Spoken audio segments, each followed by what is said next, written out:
류현진 시즌 아웃, 업계 울상. 이 얘기로 이어가겠습니다. 코리안 몬스터 LA 다저스 류현진 선수가 결국 수술대 위에 오르게 됐습니다. 방금 들어온 소식인데요. 예. LA 다저스가 발표를 했죠. 네. 어깨 수술 하기로 했고 사실상 시즌 아웃이다. 네. 어떤 상당한 좀 네. 국민들이 관심이 많을 것 같은데. 공식 발표 우리가 이제 오피셜이라고 하는데 계속 그동안은 오피셜은 안 나왔었고요. 네네. 취재 보도로서만 나왔고 오늘 새벽에 지금 오피셜이 나왔는데 받는 수술은 어깨 관절경 수술이라고 네네. 합니다.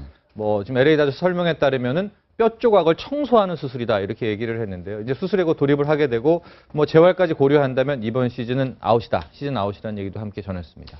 이게 근데 시즌 아웃이 문제가 아니에요.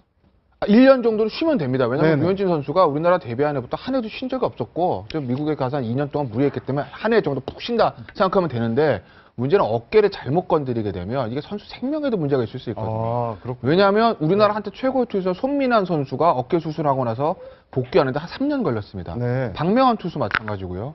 미국에서도 어깨 수술하고 제대로 이제 구속이 올라와가지고 예전 전성기 기량을 찾은 사람은 커트 실링 한 명뿐이거든요. 아, 그래요? 네, 대부분 구속이 저하되기 때문에 아. 그래서 이게 어깨 수술도 종류가 여러 가지 있으니까 뭐 근육이나 어떤 그거의 문제가 아니라 관절을 청소하는 수술이라고 하면 좀 다른 어깨 수술보다 조금 강도가 낮은 거긴 한데 그래도 투수의 생명이 어깨를 이게 칼을 댄다는 게 과히 좋은 소식만은 아니에요. 단순히 오래 문제가 아니에요. 팔꿈치랑은 다른 거죠. 그렇죠. 네. 팔꿈치는 그 토미존 서저리라고 하죠. 인대접합 수술이니까 팔꿈치 수술을 하고 나가지고 1년 정도 재활 잘하면 구속이 오래 올라가는 경우들도 있어요. 근데 어깨는 꼭 그렇지는 않거든요. 그러니까 이게 사실은 아주 그냥 단순히 1년 동안 시즌 아웃이다. 아, 올해 유현진 못 보고 내년부터 보겠네. 이런 문제가 아닌 거죠. 굉장히 심각한 문제. 그래도 좀 믿음을 좀 가져볼게요. 네. 류현진 선수가 이제 토미존 서저리 수술을 했는데 고등학교 때 이미 한 번 받았었습니다. 토미존 서저리를. 네네. 뭐 배용수 선수도 받았던 그 수술인데 실은 그때도 부정적인 의견이 많았고 그래서 이제 한화의 1순위 지명을 못 받았었는데 당시에도 류현진 선수가 이제 토미존 서저리를 극복을 하지 않았습니까? 그래서 이번에도 이제 정말 중차대한 수술, 어깨 관절경 수술을 받게 되는데 또 한번 류현진 선수의 그런 힘을 또 버텨냈던 힘을 믿어보면서 수술 결과에 또 재활에 앞으로 기대를 해봐야 될 것 같습니다. 네, 코리안 몬스터 어려운 수술이지만 또 잘 이겨내야 되지 않을까라는 생각도 드는데 팬들도 걱정이 많은데 광고주들이 좀 많이 울상이겠어요? 그래서 이제 뭐 피해보는 분들, 뭐 사람들 해가지고 쭉 리스트가 나왔는데 가장 맨 위에 있는 곳이 LA 다저스입니다. 지금 류현진 선수가 연봉을 한 뭐 순액으로만 보면 53억 정도가 받게 되는데 네. 어쨌든 수술은 여부와 상관없이 53억은 지급을 해야 되는 거거든요. 수술비와 함께.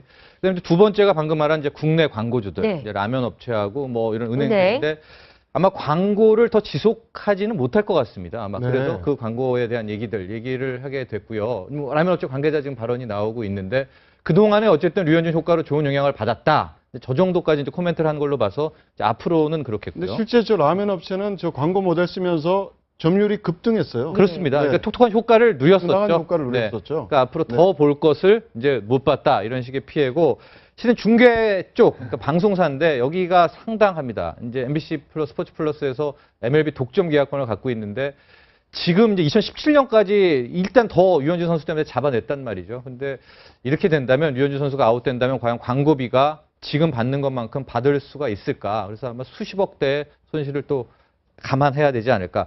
이런 식으로 좀 이제 울고 있는 또 다른 이제 차원의 이야기들이 나와 있습니다. 근데 저게 소송을 당하고 이럴 상황은 아니죠. 아, 그럼요. 그죠? 왜냐면 어떤 네. 개인은 부상으로 오는 것이기 때문에 어떤 광고주, 예를 들면 뭐 라면 업체로부터 소송을 당할 그런 문제는 아닌 거죠. 네. 류현진 선수가 무리를 일으켜가지고 그렇죠. 경기를 못 뛰게 네. 되면 모를까. 그게 아니기 때문에 그런 건 아닐 텐데 아마 우리나라 광고주랑 그 역시 MBC 스포츠 플러스가 가장 손해 볼 거예요. LA 다저스 측은 그렇게 손해가 많지는 않을 거예요. 왜냐면 LA 다저스 미국 프로야구 구단 같은 경우 선수 보험 들어놓거든요. 네. 그래가지고 만약에 내가 고인용봉 선수가 부상해서 1년 날린다. 그럼 연봉은 날리는 거 아니겠습니까? 근데 보험회사에서 보전받기 때문에 LA 다저스 같은 경우에는 연봉은 손실 없는데 티켓 파워라든지 LA가 또 교민이 워낙 많지 않습니까? 뭐 그런 어떤 유현진 기념품 판매 이런 것들이 급감하는 그런 손해는 있겠죠. 그 지금 티켓 파워 얘기하셨는데 실제 메이저리그 선수 한 명이 미치는 경제적 효과가 어느 정도입니까?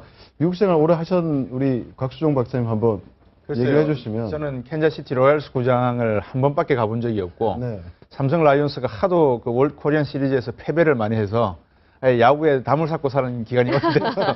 근데 방금 말씀하셨지만 교민분들은 한 유현진 선수를 보기 위해서 상당히 자주 구장을 찾을 겁니다. 방금 말씀하셨지만 아마 유현진 선수 자신으로는 프리에이전트 쪽으로 가야 될 부분이나 여러 가지 앞으로 장래에 대해서 어깨 수술로 인해서 아마 고민이 클 것이고 이제 우리나라도 저렇게 좋은 선수들이 많이 나오다 보니까 1인 기업 정신으로 아마 저 관리라든지 에이전트가 또 하나 나와야 되지 않을까 하는 그런 생각. 연예 기획사만 필요한 게 아니라 이런 스포츠 기획사도 필요한 부분이 있는 것 같습니다.